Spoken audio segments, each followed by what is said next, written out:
అందరికీ నమస్కారం అండి.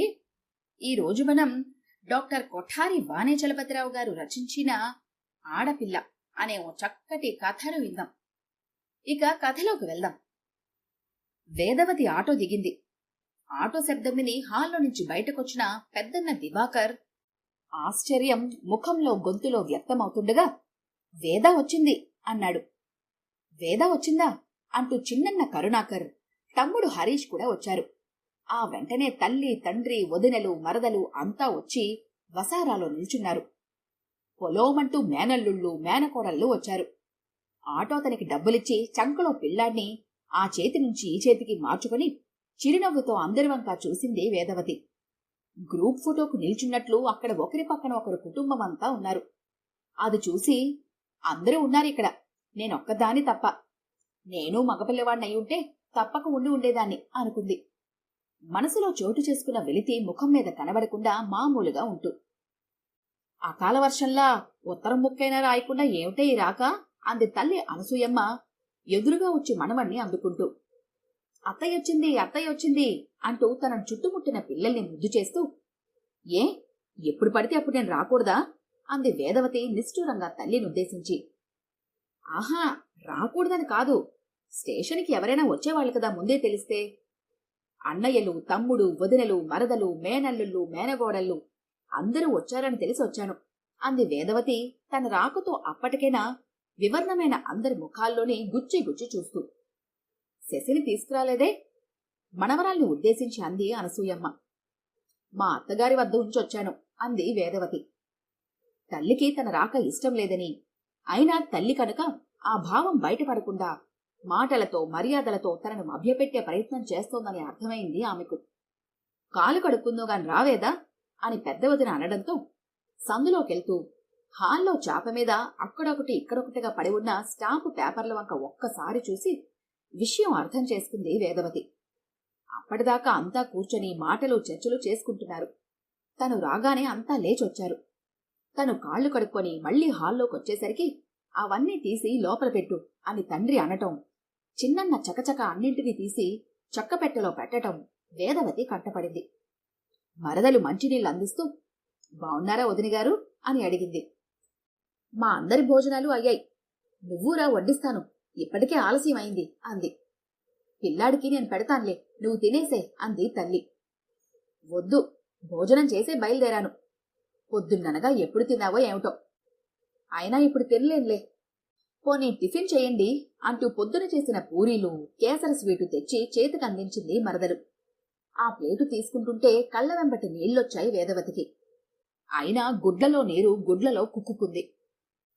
అందరూ ఇక్కడే ఉన్నారు, నన్ను మాత్రం పిలవలేదు. నాకు తెలియకుండా రహస్య సమావేశాలు చేస్తున్నారు. ఈ సమయంలో నేనిక్కడ ఉండకూడదనుకున్నారు కాబోలు. నా అంతటా నేనొచ్చినా నా రాక వాళ్ళకు సంతోషం కలిగించకపోగా విచారాన్ని, భయాన్ని కలిగిస్తోంది అనుకుంది వేదవతి.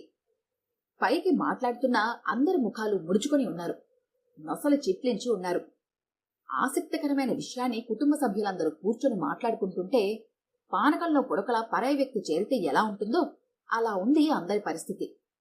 కాసేపు ఆనవాయితీగా కుశల ప్రశ్నలు, కూతురి అత్తగారి ఆరోగ్య విషయాలు, అల్లుడి క్షేమ సమాచారాలు అడిగిన భూపాలరావు గారు, వాళ్ళు ఆడవాళ్లంతా కూర్చొని ఏవో కబుర్లు చెప్పుకుంటారు, మనం అవతల గదిలో కూర్చొని మాట్లాడుకుందాం పదండ్రా అన్నారు ముగ్గురు కొడుకులను ఉద్దేశించి.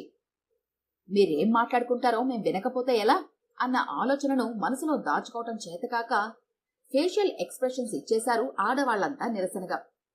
విషయం అర్థమైపోయింది వేదవతికి. ఇప్పటికైనా నేను నోరు విప్పి మాట్లాడకపోతే అవకాశం చేజారిపోతుంది అనిపించింది. కూర్చున్న చోటు నుంచి లేవబోతున్న తండ్రిని ఉద్దేశించి, నానా, నేను మీతో మాట్లాడాలని వచ్చాను అంది. ఎంత ఖచ్చితంగా మాట్లాడదాం అనుకున్నా ఆ భావం అవలీలగా గొంతులో పలకలేదు వేదవతికి. ఏ విషయం అన్నారు భూపాలరావు గారు. ఆస్తి విషయం. మీరు అన్నయ్యలకు, తమ్ముడికి ఆస్తి పంపకాలు చేస్తున్నారని తెలిసొచ్చాను. వాళ్లతో పాటు సమంగా నాకు వాటా ఇవ్వాలి. ఆశ్చర్యంతో అదిరిపడ్డారు అందరూ. వేదవతి రాకకు ఏదో కారణం ఉంది అనుకున్నారు గాని అది ఇంత పెద్ద కారణమని ఎవ్వరూ అనుకోలేదు. తల్లి నగా నట్రాలో అది కావాలి, ఇది కావాలని ఏమైనా అడుగుతుందేమో అనుకున్నారు. అదైనా సరిగ్గా ఆస్తులు పంచుకునే సమయానికి రావటం వల్ల అలా అనిపించింది. వేదవతి చాలా మెతక మనిషి. నోట్లో నాలుక లేనిది అన్నది ఆ కుటుంబ సభ్యులందరి ఏకాభిప్రాయమే కాదు. ఆమెను ఎరిగిన వారందరూ అలానే అనుకుంటారు. అలాంటి వేదవతి అంత ఓపెన్గా, అంత నిస్సంకోచంగా ఏకంగా ఆస్తిలో వాటని అడగటం వాళ్ళందరికీ ఓ షాక్. నువ్వేనా ఇలా మాట్లాడుతోంది? వేదవతి, నువ్వేనా? నా కూతురు వేదవతేనా అన్నారు భూపాలరావు గారు తనను తానే నమ్మలేనట్లుగా. నేను మీ కూతుర్ని కనుకుని మాట్లాడుతున్నాను. మీరు పరాయి వారైతే మీ ఆస్తుల వాటాకు నాకేం హక్కుంటుంది అంది వేదవతి. తను మామూలుగానే అన్నాననుకుంది, కాని తండ్రికి మరోలా వినిపించింది. హక్కులు మాట్లాడేంతగా వచ్చిందా వ్యవహారం అన్నారు. తండ్రి ఆస్తిలో ఆడపిల్లకు వాటా ఇవ్వడమనేది ఎప్పుడైనా ఎక్కడైనా ఉందా అసలు? ఏం మాట్లాడుతున్నావు నువ్వు అన్నాడు పెద్దన్న దివాకర్ జోక్యం చేసుకుంటూ. ఇంతకు ముందు లేకపోవచ్చు. మారుతున్న కాలాన్ని బట్టి ఇప్పుడు కొత్త లా వచ్చింది. ఎక్కడైనా ఉందో లేదో నాకు తెలీదు. ఇక్కడ మన ఇంట్లో మాత్రం ఉండాలని అంటున్నాను అంది వేదవతి అన్న ప్రశ్నకు సమాధానంగా. మా అమ్మ వాళ్ళు కూడా పసుపు కుంకుమల కింద ఎంతో కొంత డబ్బు మూట చెప్పారు గాని మా అన్నదమ్ములతో సమానంగా ఆస్తిలో నాకు వాటాలేమీ పంచిపెట్టలేదమ్మా అంది పెద్దవదిన తాయారు గొంతులో వ్యంగ్యం ముట్టిపడేలా. వదిన, అడగకుండానే ఆడపిల్లకు ఆస్తిలో వాటా ఇచ్చేంత ఉన్నత స్థితికి మన సమాజం ఇంకా ఎదగలేదు. నువ్వు అడగలేదు కనుక మీ పుట్టింటి వాళ్ళు ఇవ్వలేదు. కాని నేనిప్పుడు అడుగుతున్నాను. పసుపు కుంకుమల కింద నీకు నాన్నగారు ఎంతో కొంత పైకి ముట్ట చెబుదాం అనుకున్నారు అన్నాడు చిన్నన్న. నా 2 పేటల చంద్రహారం ఆడపిల్లవని నీకే ఇవ్వాలని ఎప్పుడో అనుకున్నాను అంది తల్లి అనసూయమ్మ. నాకు ఎవరి దయాభిక్ష వద్దు. న్యాయంగా నాకు రావాల్సింది నాకు ఇవ్వండి. అది కొంచెమైనా ఎక్కువైనా. కొంచెమైతే ఎందుకు అడుగుతావులే? ఇక్కడ ఎంత పొలం ఉందో, ఎన్ని జాగాలు ఉన్నాయో, ఎంత బంగారం ఉందో అంతా తెలుసుకునే వచ్చుంటావు అన్నాడు తమ్ముడు హరీష్ అక్కను ఉద్దేశించి దూకుడుగా. ఎవరినో అడిగి ఎంక్వైరీ చేసి రావాల్సిన అవసరం ఏముంది? మీకెంతొస్తుందో నాకు అంతే వస్తుంది. అసలు ఆడపిల్లకు వాటా ఎందుకియ్యాలే? కట్నం ఇచ్చి పెళ్లి చేశాం అన్నాడు తండ్రి కాస్త ఆవేశంగా. ఒక కట్నం నాకిచ్చి 3 కొడుకుల కట్నాలు తెచ్చుకున్నారు. దానికి తగ్గట్టే సమాధానం చెప్పింది వేదవతి. మీ మామగారు సంపాదించిన ఆస్తిపాస్తులు మీకొస్తాయిగా? అవి మా ఆయనవి, నావి కావు. నువ్వు మీ ఆయన ఒకటి కాదా? పర్మనెంట్ గాను టెంపరీగాను పెళ్లి ఒక కాంట్రాక్టు. ఒకరి మీద ఒకరు నమ్మకంతో కలిసి బ్రతికేది. ఆ నమ్మకం బొమ్మయి ఏదైనా గొడవలొస్తే నేను బ్రతికి ఉండడానికి నా జీవన భృతి కోసం మా ఆయన నెలకింత అని డబ్బులు విదిలిస్తాడేమో గాని వాళ్ల నాన్న ఆయనకిచ్చిన ఆస్తిలో వాటా ఇవ్వడు. నా తండ్రి నుంచి హక్కుగా నాకు రావాల్సిన ఆస్తి ఉండగా ఎవరి దయాదాక్షిణ్యం మీద నేను ఎందుకు ఆధారపడాలి? అయినా నాన్న, మీ కొడుకులు 3 ఒకడికి నా ఆస్తిలో వాటా ఇవ్వను అని ఇప్పుడే అని చూడండి. ఊరుకుంటారేమో చూస్తాను. నేను ఆడపిల్లని కాబట్టే కదా మీరు ఇలా మాట్లాడుతున్నారు. నాన్నా, ఈ 3 కాదు, ఇంకో 3 కొడుకులున్నా మీరు మీ ఆస్తిని సమంగా పంచిస్తారు. ఆడపిల్ల అది ఒక్కతే అయినా సెంటు భూమి కూడా రాసివ్వరు. ఎందుకు నాన్నా ఈ వివక్ష? వాళ్లలాగే నన్ను కనలేదా? కన్న తండ్రివైన నిన్ను నేను డబ్బు అడగకూడదు. కాని మధ్యలో వచ్చిన భర్త ముందు మాత్రం 10 రూపాయలకు చెయ్యి చాపాలా? తండ్రి ఇవ్వంది ఆడపిల్లకు ఆర్థిక స్తోమత, స్వతంత్రం ఎలా వస్తాయి నాన్నా? వేదవతి గుండెల్లో నుంచి దూసుకొని వస్తున్న ఒక్కొక్క మాట ఒక్కో బుల్లెట్లా వచ్చి భూపాలరావు గుండెలను తాకుతున్నాయి. అయినా బయటకి కనిపించిన ఆ గాయాన్ని లోపలే దాచుకుంటూ గాంభీర్యాన్ని, కోపాన్ని ప్రదర్శిస్తున్నారు. ఊహించని వేదవతి కొత్త రూపం. గాలికి వదిలివేద్దామని ఎంత ప్రయత్నించినా వదలని ఆమె మాటలు ఉక్కిరిబిక్కిరి చేశాయి ఆ కుటుంబ సభ్యులందరినీ. ఇల్లంతా నిశ్శబ్దంగా ఉంది. పిల్లవాడిని పక్కలో పెట్టుకుని పడుకున్న వేదవతి శత్రుస్థావరంలో చిక్కుబడిపోయిన ఖైదీలా ఉంది. ఎవరూ తనతో మాట్లాడటం లేదు. తననో డబ్బు మనిషిగా, కన్నవారి పట్ల కృతజ్ఞురాలిగా, గంప గయ్యాలుగా చూస్తున్నారు. ఏదో మాట్లాడుతున్నారు గాని ఆ మాటల్లో ఆప్యాయత లేదు. టీ తాగమని, అన్నానికి రమ్మని అంటున్నారు గాని ఆ అనడంలో ఎంత వెతిక చూసినా తప్పనిసరితనం తప్ప అమ్మతనం గాని ఆప్యాయత గాని కనిపించడం లేదు. ఎందుకొచ్చానా అనిపించింది వేదవతికి. ఇలా వచ్చి ఉండకుంటే ఈ వేదవతి అందరి దృష్టిలో అణుకువగల ఆడపిల్లగా ఇంతకు ముందులా అలానే ఉండిపోయేది. వచ్చి ఆస్తి అడిగి అందరికీ శత్రువునైపోయానని ఒక్క క్షణం ఆలోచించింది వేదవతి. అంతలోనే ఆమె మనసు, నువ్వు చేసింది కరెక్టే, తప్పేమీ చేయలేదు. డబ్బు ఆశతో నువ్విక్కడికి రాలేదు. అవసరం నిన్నిక్కడికి తీసుకొచ్చింది. అంతేకాక 35 సంవత్సరాలుగా వివక్షకు, పక్షపాత ధోరణికి గురై సహనం నశించి నువ్వలా చేశావు. గుండెల్లో కొద్ది కొద్దిగా రగులుతున్న అగ్నిపర్వతం అకస్మాత్తుగా ఇప్పుడు బద్దలైందని సమర్థించుకోగానే వేదవతి కళ్ల ముందు గతం గిర్రున తిరిగింది. వేదా, ఏం చేస్తున్నావు బయట? వచ్చి ఇల్లు ఊడవే. వేదా, పని మనిషి రాలేదు, వచ్చి అంట్లు తోము. వేదా, ఎక్కడ చచ్చావే? వచ్చి బావుల నుంచి 2 బిందెలు నీళ్లు తోడు. వేదా, తమ్ముడు గుక్కుపెట్టి ఏడుస్తున్నాడు, వినపట్టలేదా? వచ్చి ఎత్తుకో. బట్టలు తడుపుకున్నాడేమో చూడు, మార్చు. కూతురు వేదవతితో తల్లి అనసూయ నిత్యం మాట్లాడే మాటలు, పెట్టే కేకలు ఇవే. ఇంతకు మించి మరొకందుకు పిలవడం, లాలనగా మాట్లాడటం ఆమెకి రాదు. ఇక తండ్రైతే, వేదా, ఏమిటి ఆ గెంతులు? మగపిల్లాడ్లా? వేదా, ఆడపిల్లలు పెద్దగా నవ్వకూడదు. వేదా, అన్నయ్యలతో కలిసి గోళీలాడుతున్నావా? సిగ్గు లేకపోతే సరి, లోపలికి వెళ్ళు. వేదా, అస్తమానం చేతిలో పుస్తకం ఏమిటే? లోపలికి వెళ్ళి అమ్మ చెప్పిన పని చెయ్యి అంటూ ఎప్పుడూ కేకలేస్తూనే ఉంటాడు. ఉక్రోషం తన్నుకొచ్చేది వేదవతికి. ఇంటి పనులు నేనే ఎందుకు చెయ్యాలి? ఎప్పుడు తమ్ముణ్ణి నేనే ఎందుకు ఎత్తుకోవాలి? అన్నయ్యలు ఎత్తుకోకూడదా? నాన్న అన్నయ్యలను ఏమీ అనకుండా నన్నే ఎప్పుడు ఎందుకు అరుస్తూ ఉంటారు? ఆడపిల్లలు నవ్వకూడదా? ఆడుకోకూడదా? పుస్తకం చదవడం కూడా తప్పేనా? అన్నయ్యలకు బాగా చదవండిరా అని రోజుకు 10 సార్లైనా చెబుతుంటారే మరి అని మనసులోనే విసుక్కుంటూ చీపురు చేత పట్టుకుని ఇల్లంతా ఊడ్చింది వేదవతి.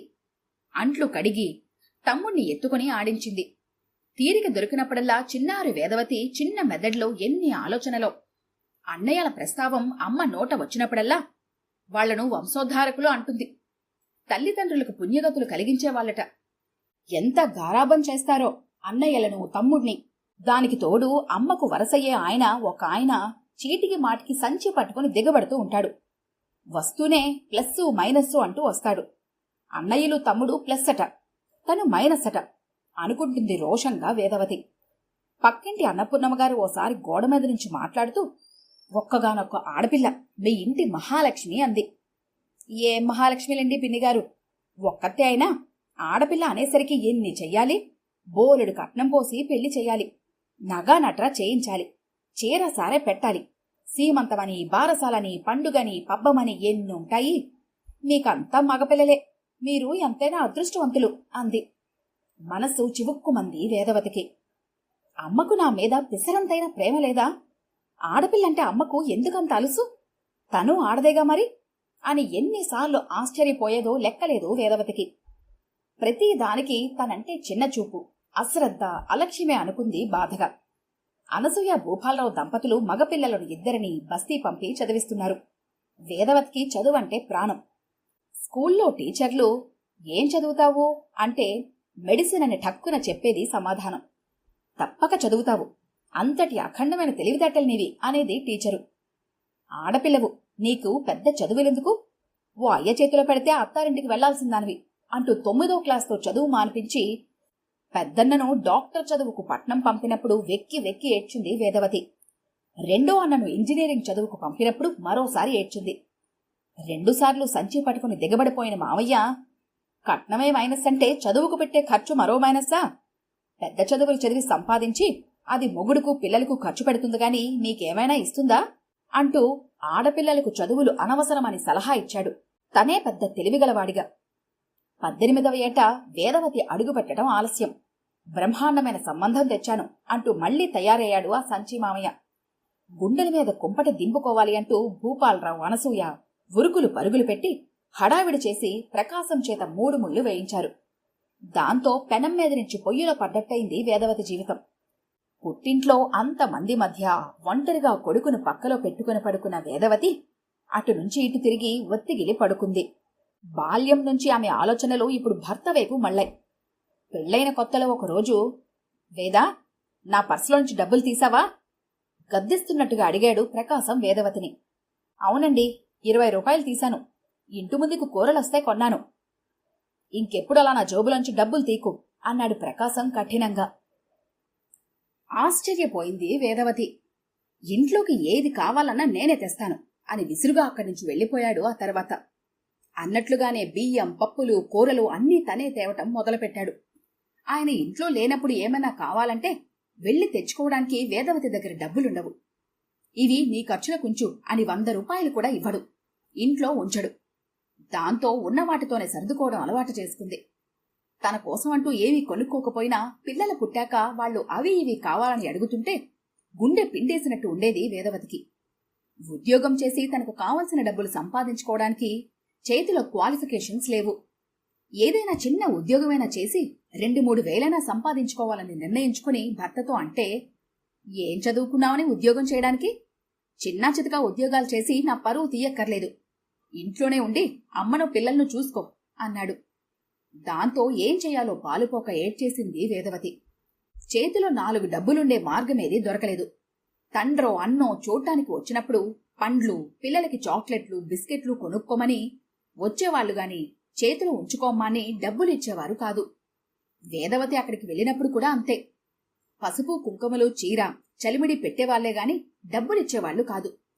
ఒకసారి పిల్లలతో బయటికెళ్ళినప్పుడు చాలా అవసరం పడి, అమ్మా నా దగ్గర చిల్లర్లేదు, ఓ 100 రూపాయలుంటే ఇవ్వు అని తల్లి దగ్గర డబ్బులు తీసుకుంటే, వారం తర్వాత నువ్వు నాకు 100 రూపాయలు ఇవ్వాలి కదా, దాంతో చెంటిదానికి అక్కడికెళ్ళాక ఒక గౌను కొనుక్కో అని తల్లి లెక్క చెప్పడం బాధ కలిగింది వేదవతికి.